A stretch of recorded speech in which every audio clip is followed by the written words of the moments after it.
انہوں نے کہا میرا عمل یہ ہے کہ کسی بھی مسلمان کے لیے میرے دل میں حسد نہیں ہے۔ آپ رسول خدا صلی اللہ علیہ وسلم مسجد میں تشریف فرما تھے تو آپ نے فرمایا دیکھو اب جو دروازے داخل ہوگا وہ جنتی ہے۔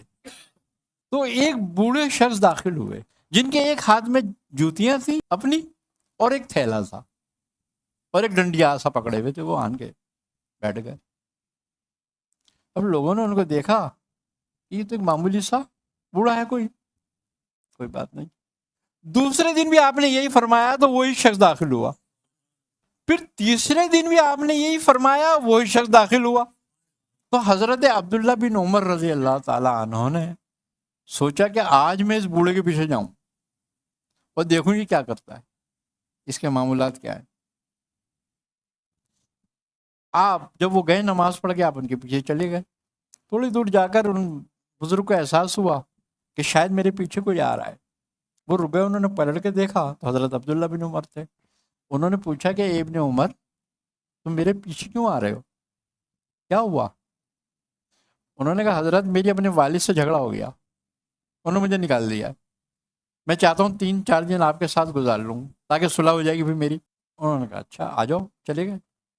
آپ جو تھے آپ کے ساتھ رہے 3 دن تک، لیکن کوئی بات نہیں دیکھی آپ، معمول سے ہٹ گئے، سب وہ یہ کام روٹین۔ اب وہ 3 دن کے بعد کہنے لگے کہ حضرت مجھے اجازت دیں، میں جا رہا ہوں، اور میں آپ کے ساتھ رہنا چاہتا تھا، میرا والد سے کوئی جھگڑا نہیں تھا۔ میں نے کہا آپ مجھے رہنے نہیں دیں گے، قبول نہیں کریں گے اس طریقے سے، تو مجھے معاف کرنا، میں نے آپ سے یہ بات کری تھی۔ انہوں نے کہا کوئی بات نہیں۔ تو کہا میں تو یہ چاہتا تھا کہ میں وہ آپ کا معمول دیکھوں جس کی بشارت رسول نے آپ کے لیے دی ہے، کہ وہ کیا معمول۔ تو آپ نے فرمایا کہ عبداللہ تم نے دیکھ لیا میرا۔ آپ واپس جب جانے لگے تو آپ نے کہا ٹھہرو، میں اپنا ایک عمل بتا دیتا ہوں تمہیں، تم نے کیونکہ اتنی محنت کری اس میرے لیے جو میں کرتا ہوں۔ انہوں نے کہا ہاں بتائیں۔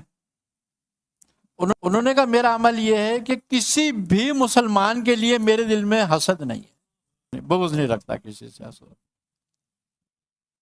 آپ فرماتے میرا یہی عمل ہے اور اتقیاء کی نشانی ہے یہی عمل۔ دیکھو ہم کہتے ہیں کہ خدا ہم سے راضی ہو جائے، دعائیں مانگتے ہیں نا، یہی دعا مانگتے ہیں ہم، خدا ہم سے راضی ہو جائے، خدا ہم سے راضی ہو جائے۔